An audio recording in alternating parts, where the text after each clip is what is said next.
I want you to do something with me, just for a moment.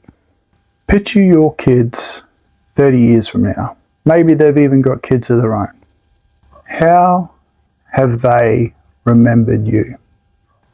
What would they say if someone asked, "What was your dad like?" Sit with that question for a minute. What do you think they'd say? If that made you uncomfortable, that's not an accident. That's information.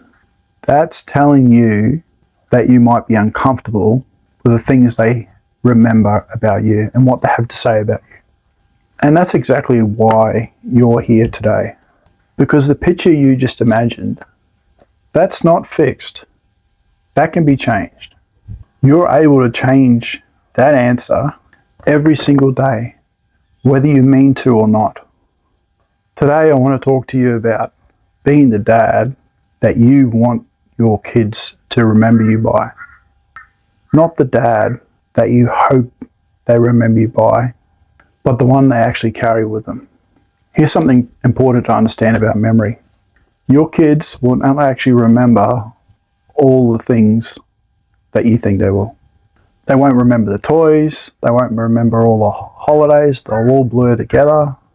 Even the words you say to them day to day, most of them won't be remembered. Most of these memories will not survive to adulthood. But what they will remember is an overall feeling of what their dad was like and how or what he was like to be around. Safe or unsafe? Calm or unpredictable? Was it like they mattered, or were they just a nuisance to have around? That feeling is built from thousands of little moments, most of which neither of you will be able to remember specifically, but the residue of them stays. The residue of how they felt when they were around you. That's what they'll remember when they're asked a question. What was their dad like? And that's the legacy you're building right now. So if that's what gets remembered, the feeling and not the facts, what does that actually mean? What does that actually mean for how you show up?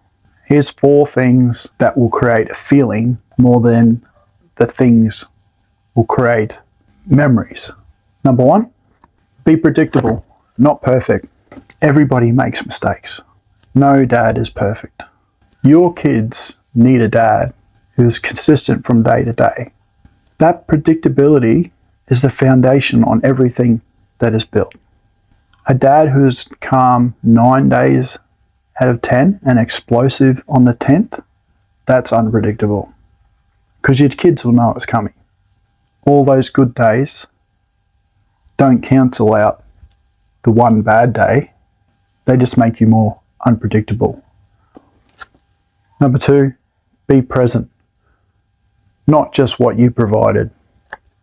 Years from now, your kids are more likely to remember you being present or you being around and actually interested in them than what job you did and how much money you brought in. Money rarely gets remembered, apart from a vague sense of struggle or comfort. 3, be curious about who they are. Kids remember if their dad was actually interested in them or not.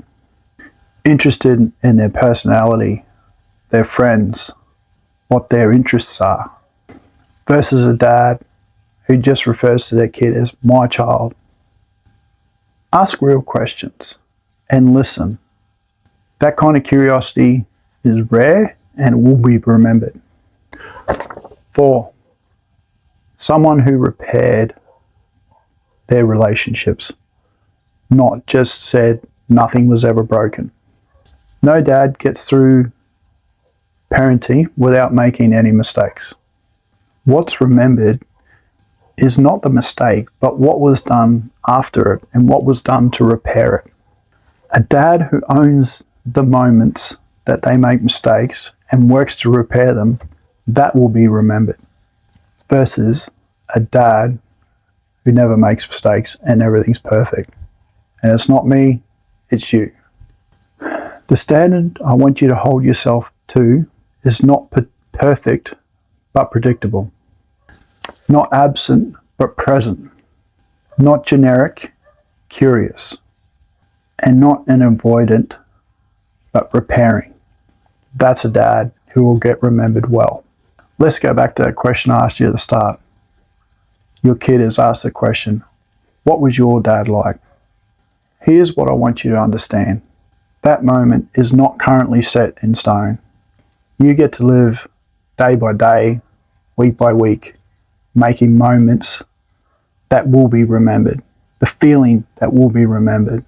That feeling will be decided by thousands of little moments that add up, which means the most important thing you can do is not one great grand gesture, it's little bits each day, each week, showing up a little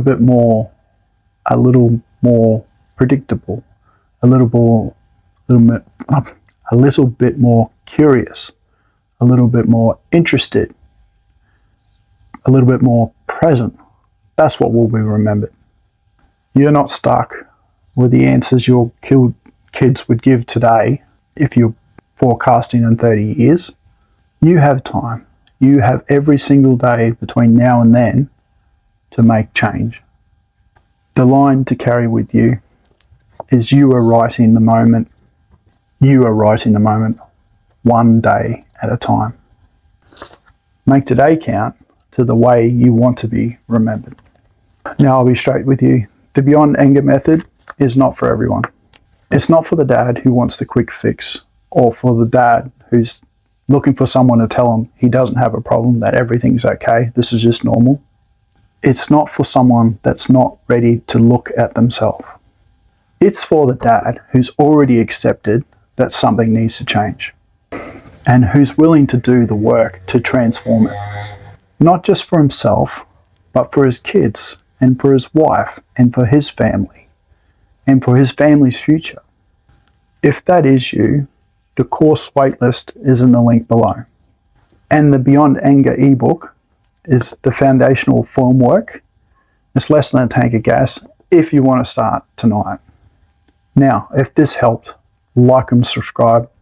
It makes it easier for the next dad to find this information. And I'll see you in the next video.